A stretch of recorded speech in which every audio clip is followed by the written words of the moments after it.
Hi സുഹൃത്തുക്കളെ, ഞാനിപ്പോൾ നിൽക്കുന്നത് കാസർഗോഡ് ജില്ലയിൽ കള്ളാർ ഗ്രാമത്തിൽ പൊടിപ്പള്ളം എന്നൊരു സ്ഥലത്താണ്. ഇവിടെ ഒരു തറവാടുണ്ട്. തറവാട് മാത്രമല്ല, സുബ്രഹ്മണ്യം കോവില്. ഈ കോവില് നിൽക്കുന്നത് ഒരു ഗുഹയുടെ മുകളിലാണ്. കൂടാതെ ഒരു തറവാടും കൂടിയാണ്.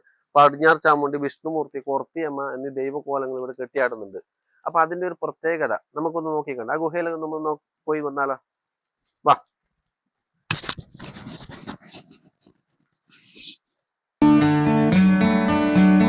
നല്ല മഴയുണ്ട്, ഞാൻ കൊടയും എടുത്തിട്ടില്ല.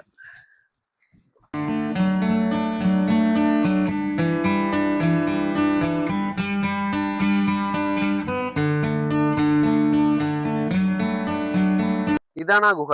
ഞാൻ നേരത്തെ പറഞ്ഞിട്ടില്ലേ, സുബ്രഹ്മണ്യൻ കോവിൽ, അതിന്റെ അടിഭാഗമാണത്. നമുക്ക് ഇതിന്റെ ഉള്ളിൽ ഒന്ന് കയറി നോക്കിയാലോ? മൊത്തം ഇരുട്ടാതിനകത്ത്. ഞാൻ ലൈറ്റ് എല്ലാം പിടിച്ചിട്ടാ പോകുന്നത്. മൊത്തത്തിൽ പേടിയാന്നുണ്ട്. അയ്യോ,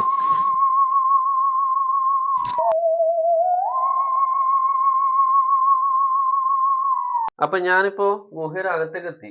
നല്ല തണുപ്പാണ് ഇതിനകത്ത്. വെള്ളമൊക്കെ ഉറ്റുന്നുണ്ട്. ഒരാൾക്ക് താമസിക്കാനുള്ള എല്ലാ സൗകര്യം ഇതിനകത്തുണ്ട് കേട്ടോ. കിടക്കാനുള്ള സൗകര്യം, അതുപോലെ മറ്റു സാധനങ്ങൾ വെക്കാനുള്ള സൗകര്യം, ഇവിടെ എല്ലാ സംഭവം ഇതിനകത്തുണ്ട്. അപ്പോ വേറെ സംഭവം കൂടി ഇതിനകത്ത് വരണ്ട്. കണ്ട, ഇതിനകത്തൊരു കിണറും കൂടി ഉണ്ട് കേട്ടാ. കിണറ്റില് നിറച്ച് വെള്ളമുണ്ട്. അപ്പൊ ഇത് വലിയൊരു സംഭവമാണ് കേട്ടാ. ഇങ്ങനെ ഒരാളിത് എങ്ങനെ ഇത് നിർമ്മിച്ചു എന്ന് തന്നെ നമുക്കറിയില്ല. ഒരു 300 വർഷങ്ങൾക്ക് പഴക്കമുണ്ടെന്നാ പറയുന്നത്. പക്ഷെ ഇത് ഉണ്ടാക്കിയ ആള് വലിയൊരു സംഭവമാണ്.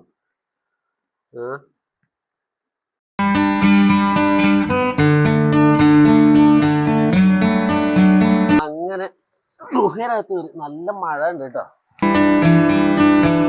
നമ്മോടൊപ്പം നമ്മുടെ ഒരു മൂത്ത കാർന്നോറ്, അതായത് ഈ തറവാട്ടിന്റെ ഓർ ഇതിനെ കുറിച്ച് നമുക്ക് ചുരുക്കത്തിൽ പറഞ്ഞു തരും എന്നാണ് പറഞ്ഞിട്ടുള്ളത്. അപ്പൊ ഈ ഗുഹയ്ക്ക് എത്ര വർഷമായിട്ടുണ്ട് ഏകദേശം?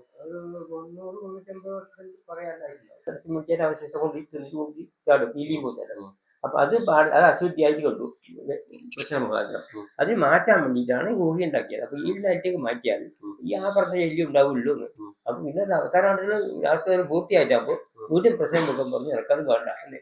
ഒരു നമ്മ ആഹാരം കഴിച്ചാല് വായിലെ പോവും, മൂലത്തിൽ പുറത്തു പോകുന്നല്ലോ. അപ്പൊ ശ്വാസകോശം ഇല്ലാത്തൊരു ഗുഹ പോലെ ആയത്. ഇറക്കും പുറത്തേക്ക് പോകില്ലല്ലോ. ഇവിടെ എല്ലാ ദിവസവും നട തുറക്കലുണ്ടാവും? ഇല്ല, മാസത്തേക്ക് ഒന്ന്. ആദ്യത്തെ മലയാള മാസം ആദ്യത്തെ തിങ്കളാഴ്ച നട തുറന്ന് പൂജാകർമ്മങ്ങൾ നടത്തും. അപ്പൊ ഈ പുറത്തുനിന്നായിരിക്കും വന്നിട്ട് ഇവിടെ ചെയ്യണമെന്നുണ്ടെങ്കിൽ വലയ കുട്ടി വിവരം അറിയിച്ചാൽ വളരെയധികം നല്ലത്. അല്ലെങ്കിൽ പിന്നെ ആ ദിവസം നേരത്തെ എത്തണം. മലയാള മാസം രാവിലെ ആദ്യത്തെ തിങ്കളാഴ്ച രാവിലെ വരണം. രാവിലെ വന്നിട്ട് എൻ്റെ എല്ലാ കാര്യങ്ങളും പറഞ്ഞ് ധരിപ്പിച്ചാൽ അതിന് വേണ്ടുന്ന എല്ലാ കാര്യങ്ങളും ചെയ്തു കൊടുക്കും. അപ്പൊ സുബ്രഹ്മണ്യ കോവിലേക്ക് എത്താൻ കള്ളാർ ടൗണിൽ നിന്ന് 1/2 കിലോമീറ്റർ ഉള്ളിലായിട്ടാണ് സ്ഥിതി ചെയ്യുന്നത്. അപ്പോൾ ഇതിന്റെ ഇവിടെ പൂജ കർമ്മങ്ങൾ എന്ത് ചെയ്യാനുണ്ടെങ്കിൽ ഇതിനോടൊപ്പം നമ്പർ വെക്കുന്നുണ്ട്, അതിൽ ബന്ധപ്പെടാവുന്നതാണ്. കൂടാതെ എൻ്റെ വീഡിയോ ഇഷ്ടപ്പെടുകയാണെങ്കിൽ ലൈക്ക് ചെയ്യാനും ഫോളോ ചെയ്യാനും ഷെയർ ചെയ്യാനും മറക്കരുത്. അടുത്ത നല്ല വീഡിയോയുമായി വീണ്ടും വരും. ബൈ.